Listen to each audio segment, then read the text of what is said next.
जय हिंद दोस्तों। आज हम लोग बात करेंगे एक संविधान का ही छोटा टॉपिक है, पंचायती राज सिस्टम।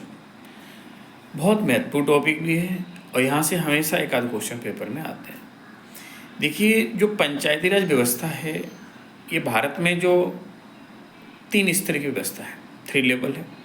सबसे पहले हमें ये जान लेना है कि ये पंचायती राज व्यवस्था संविधान के किस भाग में आता है, किस पार्ट में है, किस शेड्यूल, किस अनुसूची में है एंड किस आर्टिकल अनुच्छेद में आता है। तो सबसे पहले तो हम बात करेंगे पंचायती जो व्यवस्था है भारत में, ये हमारे संविधान के भाग 9 और 9A में आता है।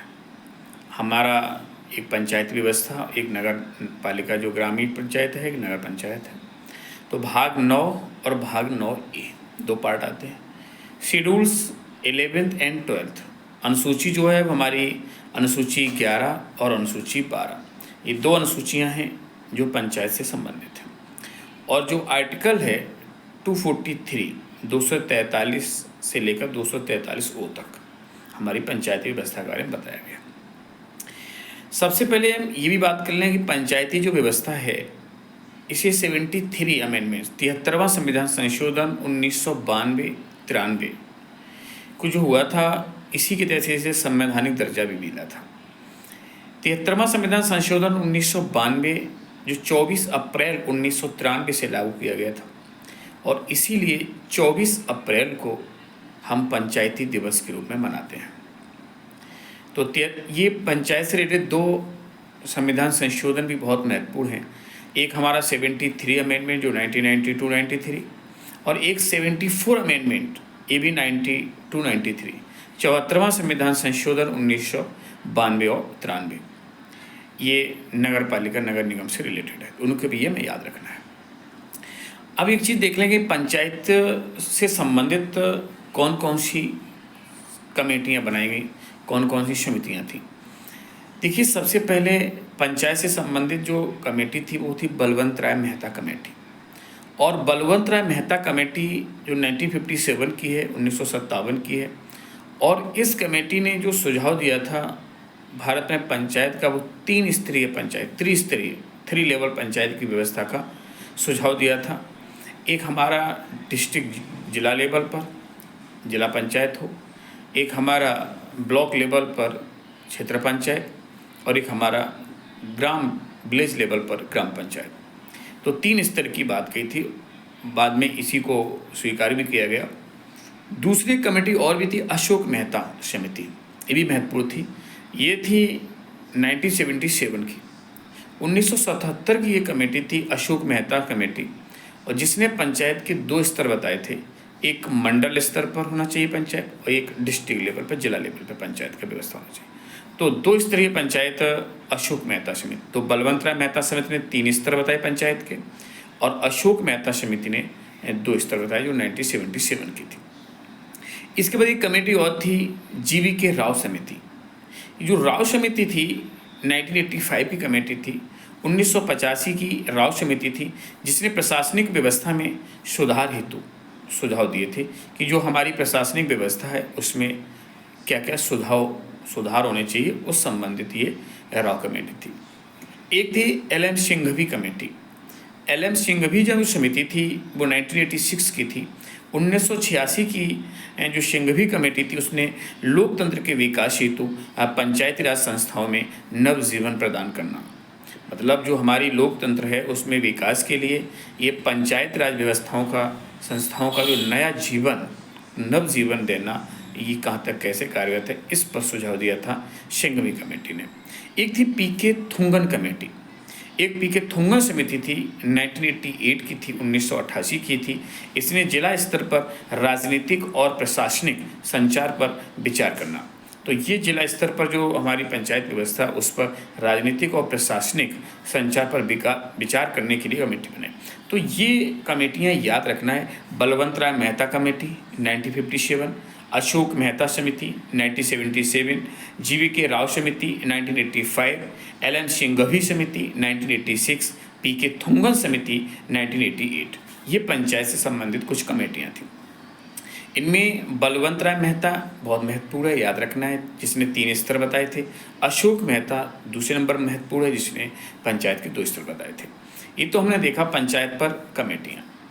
अब जैसे भारत में जो पंचायती सिस्टम है, जो त्रिस्तरीय, वो सबसे पहले कब और कहाँ लागू किया गया था?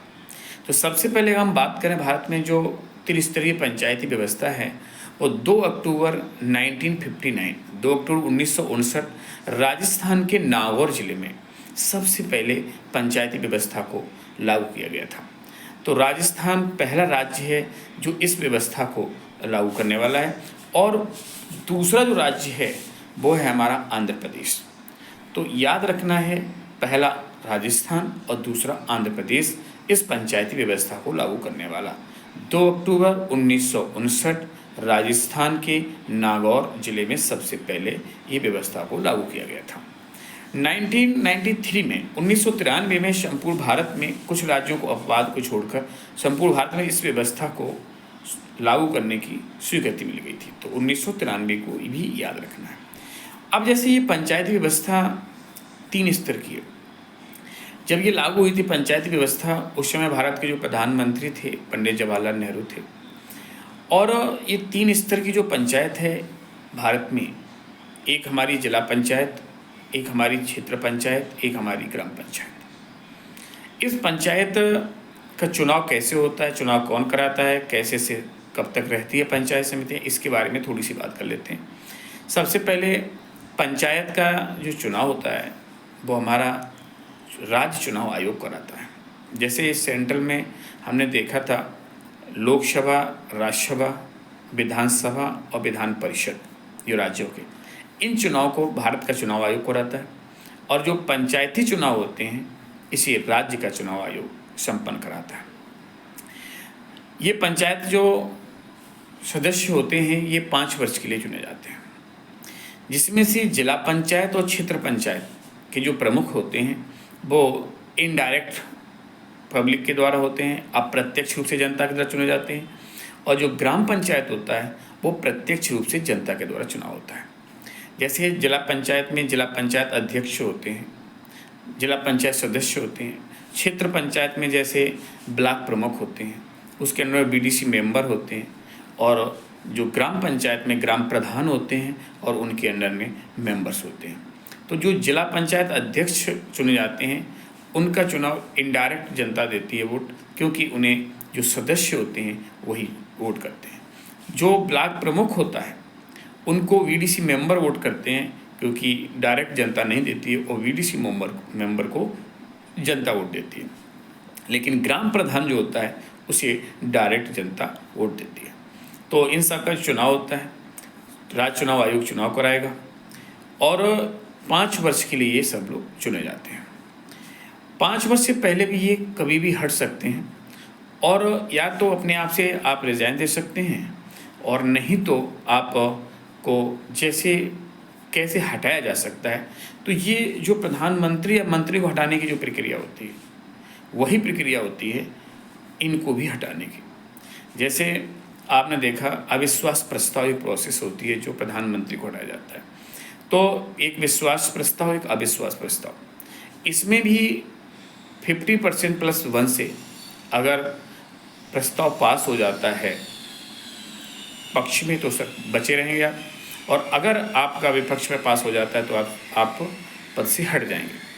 तो कहने का मतलब ये है कि ये पंचायत से हटाने की प्रक्रिया होती है वो डिस्ट्रिक्ट लेवल पे होती है और जिला अधिकारी के अंडर में ये सारी प्रोसेस कराई जाती है। तो इनके कैसे बनते हैं देख लिया, कब तक रहते हैं, कैसे हटते हैं अविश्वास प्रस्ताव के द्वारा।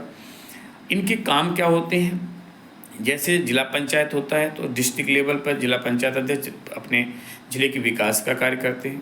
क्षेत्र पंचायत जो होता है अपने क्षेत्र के पंचायत का विकास का कार्य करते हैं। और जो ग्राम पंचायत होते हैं वो अपने विलेज लेवल पर ग्राम पंचायत के विकास का कार्य करते हैं। तो ये पंचायती व्यवस्था थी शॉर्ट में। जय हिंद।